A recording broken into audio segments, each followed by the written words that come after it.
അപ്പോൾ അവസാനത്തെ ദിവസം ബാക്കി ഉണ്ടായിരുന്നത് 8 വേദികളാണ്. 8 വേദികളുടെ മത്സരങ്ങളാണ്. അതിൽ കണ്ണഞ്ചിപ്പിക്കുന്ന മത്സരം നടന്ന നിശ്ചയമായും പരിചമുട്ട് വേദിയിലാണ്. അതിന്റെ വിശേഷങ്ങൾ കണ്ടത്. പരിചമുട്ട് ആളുകൾക്ക് നല്ലൊരു അനുഭവം കൊടുത്തത് പറയുന്നുണ്ട്. നമുക്കൊരു ടീമിനെ പരിചയപ്പെടാം. ഒരു ടീം മാത്രമല്ല, ഒരു ജില്ലയെ മുഴുവൻ പരിചയപ്പെടാം. ഇത് കോട്ടയം ജില്ലക്കാരാണ് അല്ലെ? കോട്ടയം ജില്ലയാണ്. നിങ്ങൾക്ക് മൊത്തത്തിൽ ഏത് സ്ഥാനമുണ്ട് മൊത്തം സ്കൂൾ ജില്ലകളുടെ പോയിന്റ് വെച്ച് നോക്കുമ്പോ? അത് ഞാൻ കറക്റ്റ് അറിയില്ല. ഞങ്ങളിപ്പോ സംസ്കൃതം ഇതില് റണ്ണേഴ്സ് അപ്പ് ആണ്. School Devivilasam school Kumaranellur. അതിന്റെ HM ആണ്. ഏത് സ്കൂളാ? ദേവിവിലാസം സ്കൂള്.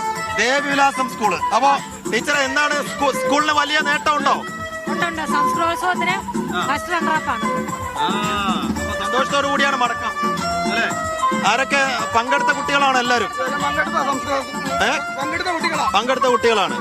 അപ്പൊ ഉഷാറാവട്ടെ. ഇന്ന് മടക്കമുണ്ടോ? മടക്കമുണ്ട്. ഇതിലൊന്ന് നമുക്ക് ചെറിയ പെർഫോമൻസ് നടത്താൻ പറ്റിയ ആരാ ഉള്ളത്? ആരെങ്കിലും ഉണ്ടോ? ധൈര്യമുള്ള ആരും ഇല്ലേ? ഇല്ലേ? വെല്ലുവിളിയാണ്. ഏറ്റെടുക്കാൻ ആരെങ്കിലും ഉണ്ടോ? പ്രഭാഷണം. സർവേഭ്യോ നമോ നമഃ. കേരളസ്യ സാർവത്രിക शिक्षण विभागे महत् परिवर्तनं जायमानमस्ति इति अत्यन्तं सन्तोषस्य विषयः. तस्य अंकतया प्रजाल्यमाने अस्मिन् कलोत्सवे सार्वत्रिक शिक्षणस्य वैशिष्ट्यानि तथा प्रतिस्पन्दाः इति विषयम् अधिकृत्य अहं प्रभाषणं करोमि.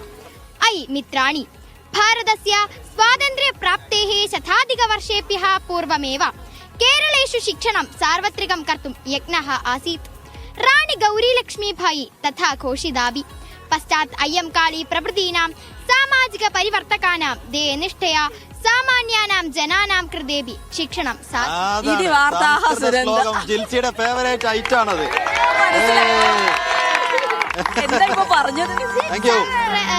വിദ്യാഭ്യാസത്തെ കുറിച്ച്. അതാണ് വിദ്യാഭ്യാസത്തെ കുറിച്ചാണ്. അപ്പൊ അതിന്റെ അർത്ഥം കോട്ടയം ജില്ല എന്നല്ലേ പറഞ്ഞത്? കോട്ടയം ജില്ല. അപ്പൊ ഇങ്ങനെ ഓരോ ജില്ലകൾ ഇങ്ങനെ കപ്പടിച്ച് കൊണ്ടുപോകുന്നുണ്ട്. അപ്പൊ കോട്ടയത്തിന് ഒരു ആഗ്രഹം കാണില്ലേ ഈ കപ്പ് അവിടെ തീർച്ചയായും ഞങ്ങൾ ശ്രമിച്ചോണ്ടിരിക്കുന്നുണ്ട്. അപ്പൊ അടുത്ത വർഷം നമുക്ക് പിടിക്കണം. യെസ്. അപ്പൊ കോട്ടയം ജില്ലയും കൂടെ അടുത്ത വർഷം കച്ച മുറുക്കി ഉണ്ടാവും കേട്ടോ ഈ കപ്പിന്റെ മത്സരത്തിന്.